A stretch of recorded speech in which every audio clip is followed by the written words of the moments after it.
we are getting more of a feel of what our audience really likes. So it's changing? Oh, yes, definitely. The Palace Theatre has been in operation for 10 years, Rich Forum just for 3. So in the 10 years, we've been able to really determine exactly what it is that that our audience wants. And at the same time, we try to introduce our audience to new things. I'll tell you, one thing that didn't work for us this year that we thought was just going to be fantastic was the Matrix Ensemble from England playing a live new musical score to Alfred Hitchcock's Blackmail, which is a silent film. Why did you think it would work, and why didn't it work? Well, we thought it would work because it was the unique aspect of it, that you normally don't see the silent film with any kind of a soundtrack at all. This, the Matrix Ensemble had been commissioned to write a new musical score. They were coming in to perform it live. We just thought that the unique aspect of it, and there are lots of film societies in Lower Fairfield County and in Westchester. We contacted everybody, but for some reason it just did not sell at all.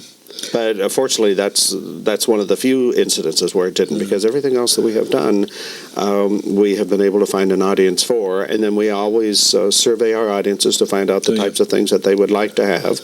When we're in the forum, we have what we call an FYI table. Those of us on the staff will be down there, and it's a good way for us to interact with the audience so that we really know a little bit more about them. And we're finding that more people are coming from the Westchester Bronx area down into Manhattan. We're only 45 minutes away from Manhattan. You wanted to talk about the theaters, and maybe this would be an appropriate time to talk about the setting, which I find to be great. There are 2 theaters, and the Rich Forum is, first of all, let's talk about the magnificent lobby, and we can take a look at that. Rich Forum is located, both theaters actually located in central downtown Stamford.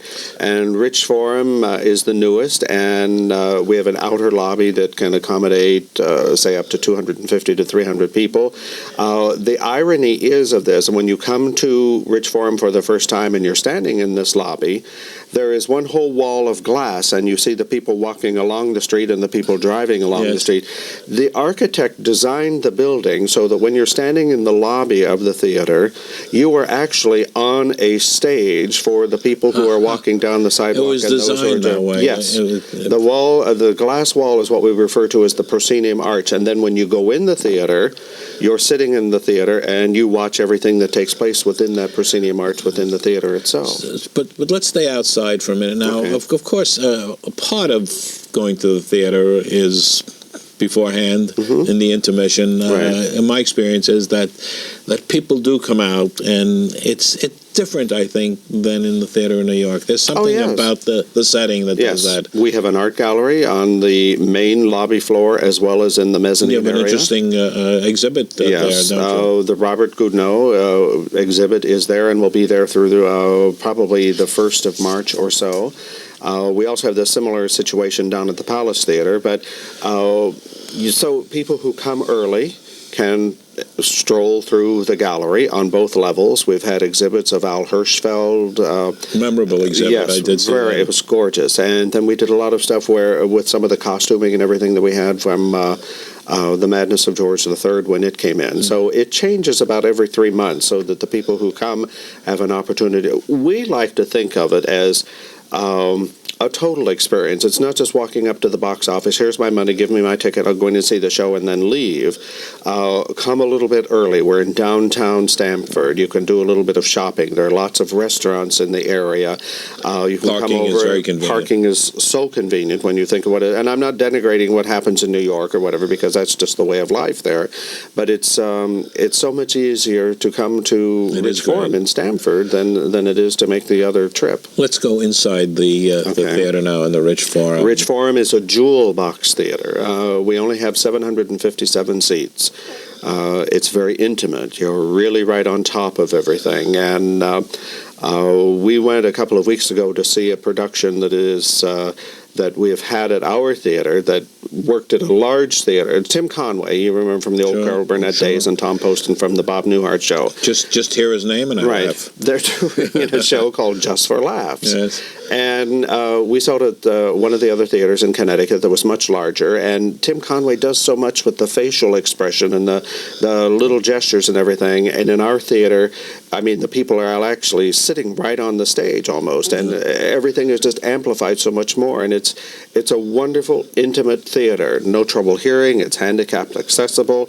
If there is anybody hearing impaired, we have the infrared system that they can use and the whole bit. But it's such a wonderful experience. I mean, to sit there when we were watching Vanessa Redgrave and Eileen Atkins on stage. It's such a beautiful theater. It is, yes. It's designed, of course, by a prominent architect. Yes, I can't remember the name off the top of my head, but yes.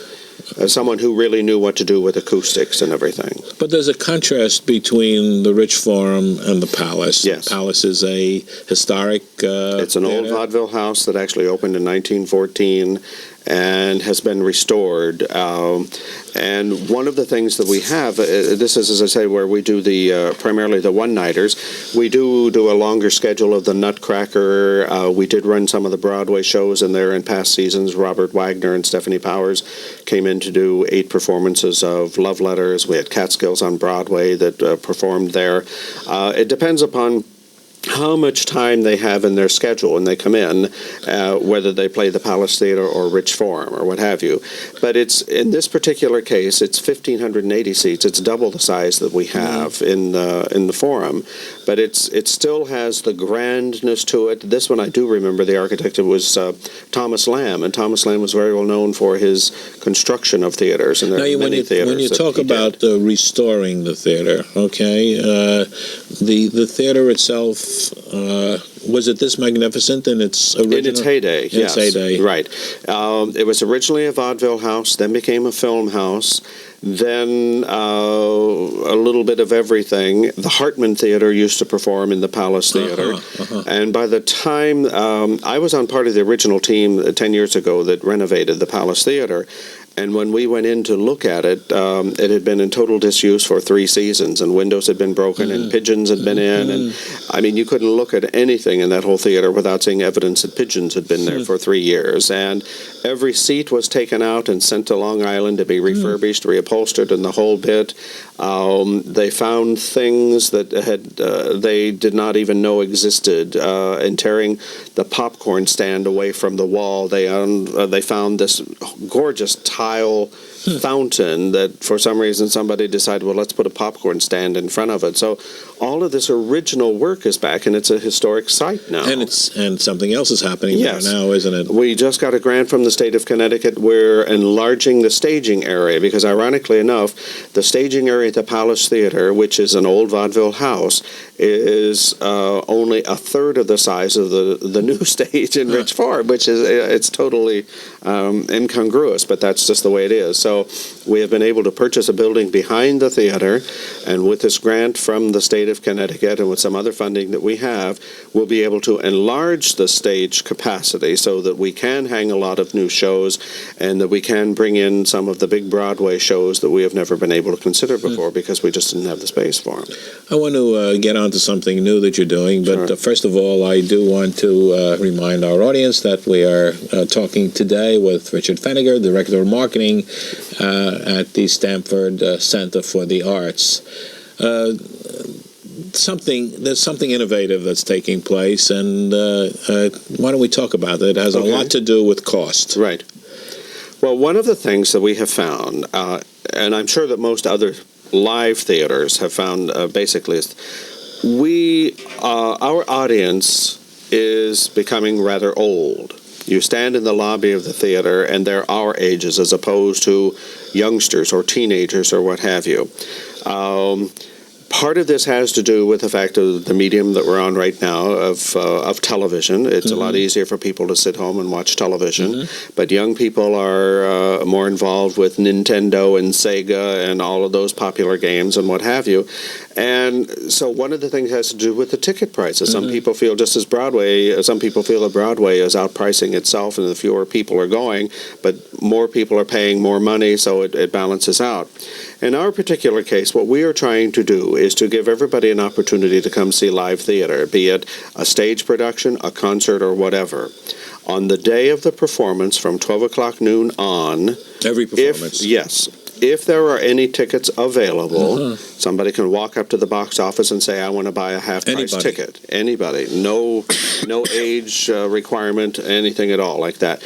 They can go and ask if there are any tickets available for tonight's production, and if so, then they can purchase a ticket for 50% of what the actual charge is. We have carried this just a step beyond that on Sunday evenings at the Forum, Sunday evenings are usually our lightest nights as far as audiences are concerned. We have a 7:30 performance. From 4 o'clock on a Sunday afternoon, somebody can walk up to the box office, and if they really want to see the show, and they can reach in their pocket and say, I only have $1, I would like to see tonight's show. They pay what they can, and they can get a ticket to go in. Yeah, that's marvelous. It took 6 years almost for the Rich Forum to be built, this whole process.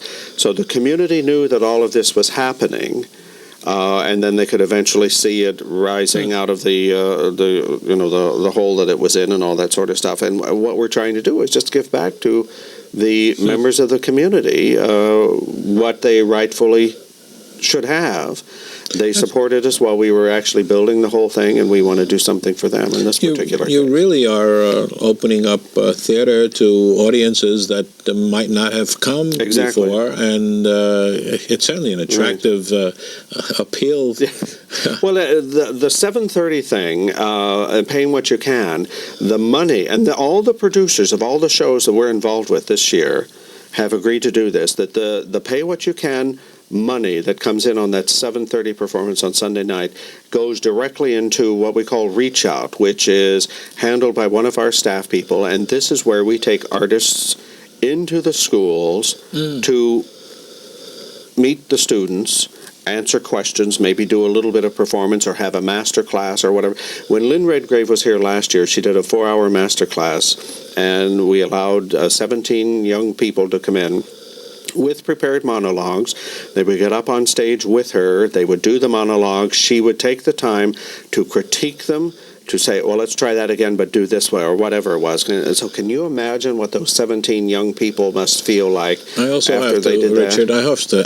Oh, that's right, you came. I came and saw that. That's right, you did. And I want to tell you, not only did those young people get a great deal out of it, from the audience's viewpoint, it was... That's right, I forgot you were there. It was an enormous experience, and but that is so unique. That is something that you can't see anywhere else. Right. You're doing things with young audiences too, aren't you? You have some programs. There are programs called Off the Page and On the Stage, where they're familiar shows. We've already done Treasure Island. We did The Jumping Frog of Calaveras County, which is the Mark Twain story that was put together with Opera New England. So they came in and did it as a short opera. The teachers get study guides to prepare the students in the classes. And it's amazing because you stand in the lobby and you know just by the looks and expressions on the faces of the young people that they've never been in a theater like this before. And it's just, it's in such awe, and looking at the ceiling design and the architecture and all of the different things that happen.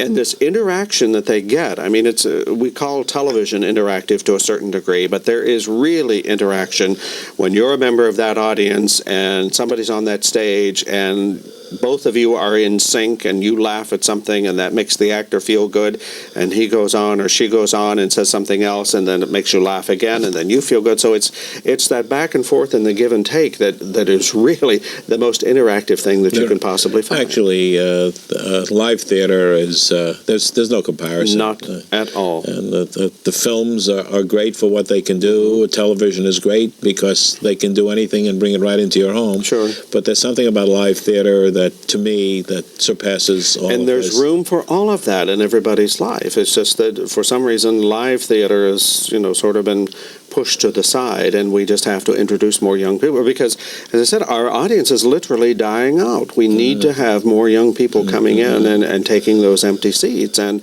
we operate on the premise that once we get a child into a live theatrical production, we know he's going to come back because it'll be such an experience that it's something you'll never forget. You also do things in group sales, don't you? Oh, yes. So people can come in. Groups of 20 or more can get a real sizable discount. We have various rooms in both of the theaters where they can have a little party before or after or at intermission. And if we know far enough in advance if they would like to meet one of the actors or performers or whatever, we can try to make arrangements. And in fact, when Michael Feinstein played the Palace Theater, there was a group there, and they had a little reception afterwards, and Michael was invited, and he accepted, and it was quite a nice little deal. Well, this might be a good place to give a telephone number that people can call to get more information, to make reservations, to get a copy of the brochure. Okay, it's in Stamford, Connecticut. It's area code 203-325-4466. And the box office is open from 10 a.m. till 8 p.m. every day. When we're in shows, it's open at least through the first intermission. And then on Sundays, it's 12 noon until 6 p.m. We also should discuss the location. If someone is coming up, the best way, of course, is... the closest way is I-95, the New England Thruway. Right. And we're like 5 minutes away from there. But if you like going up the Merritt Parkway, we're maybe 15 minutes from the Merritt Parkway. You can get off on either the High Ridge or Low Ridge Road and just follow Summer Street, and every road leads literally to... What's the exit off I-95? I-95, it's exit 8. Exit 8. It's a Atlantic Street exit. Both of the theaters are located on Atlantic Street. Rich Forum is 307 Atlantic, and then the Palace Theater is 61 Atlantic Street. So we've gotten a big overview here of what you have been doing, what you will be doing. We talked about the fact that being in Connecticut as opposed to being in New York State seems to be a barrier. On the other hand, you seem to be doing a lot of pre-New York, if not pre-Broadway. Right. Is that a showcase? How come that is on their schedules? Well, a lot of theaters can't afford to go far away to do something, but they know that they can come to Stamford. It allows their creators and their actors to maybe commute back and forth because it's a commutable distance. The New York reviewers usually don't come in unless we invite them in. In the case of Madness of George, when we knew it wasn't playing New York but Brooklyn, we invited them to come in and see it. But when we did Comedy Tonight, the New York reviewers respected our request that it was just Connecticut Press that would come in because they were still working on the show, and it's going to open like a week later, or would have opened a week later after it finished in Connecticut. But when we had Vita and Virginia, we had talked about this quite a number of times with Zoe Caldwell, who was the director of it, and she liked using Rich Forum because she wanted the audience to feel that they were actually part of the creative process.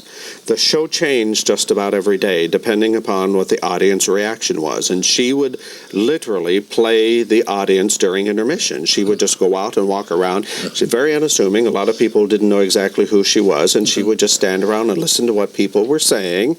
And, then we'll go backstage and make very copious notes. So that the show changed a great deal, and it's one of the biggest things to hit off Broadway this season. So the audience is really part of the creative process, and it's really quite nice to be able to say, I saw it when it was in Stamford, and I don't have to go into New York to see it, or I saw it in Stamford, I'll go into New York and see what changes were made or whatever.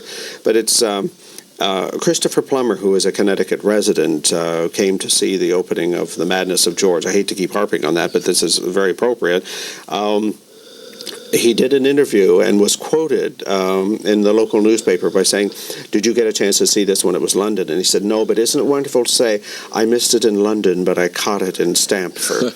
And I mean, we've used that in just about everything. And then part of the thing that we like to talk about is that we go to all the stages of the world and bring the best of what's there to the stages in Stamford at either Rich Forum or the Palace Theater. That's almost like an advantage of being in another state, even though you're so close. Right. Because you can be out of town and still, as you say, the performers can commute, and it's so close, and it's different than doing previews in New York City when you can do them there. Yes. How about the audiences now?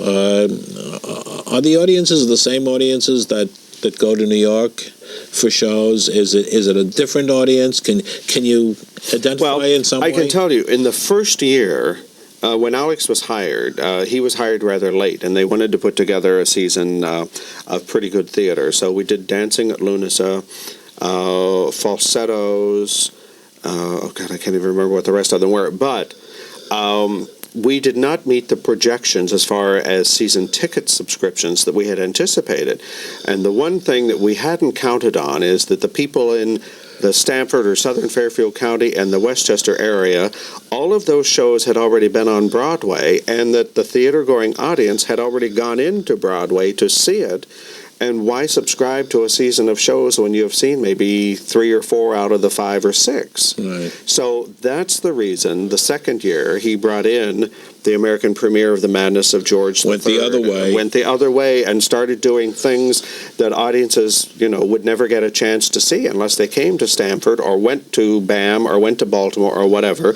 There are times where you have to stick something in, and we ended up doing Sisters Rosenzweig, which was a wonderful show, and it played the Schubert Theater in New Haven about 3 months before we got it, and we just totally went clean for the whole run of it. It just totally sold out. So sometimes you hit it and sometimes you don't, but there's not that much product that's available at this point in time, unless it is one of the really big shows that we haven't had the stage space for. What do you mean? Are you talking about a certain type of show? When yes, you say like product? another tour, like a Cats. Until we have the renovation of the Palace Theater completed, there's no way we could bring Cats in, or Tommy, or Crazy for You, or something like that. We're not a repertory theater like some of the others in Connecticut where, okay, we have this period of time, we're going to do this show, and we're going to bring in our own cast and that sort of thing. So a lot of this is George and Alex sitting down and deciding, well, what are we going to do? And 2 of the slots we have just filled for the Rich Forum. This is another pre-New York show. It's called Death Defying Acts. It's going to be in February. And it's a one-act by Woody Allen. One of the death-defying acts is that this time has run out. Oh, it always does, doesn't it? Okay. And I certainly appreciate the fact that you came here and brought us up to date on what's happening at the Stamford Center. We have been talking today with Richard Pheneger about the Stamford Center for the Arts. Wonderful programs going on and will be going on. Go see it. The name of the program is The Way to Go, and I'm Norman Liss. Until next time, enjoy yourself.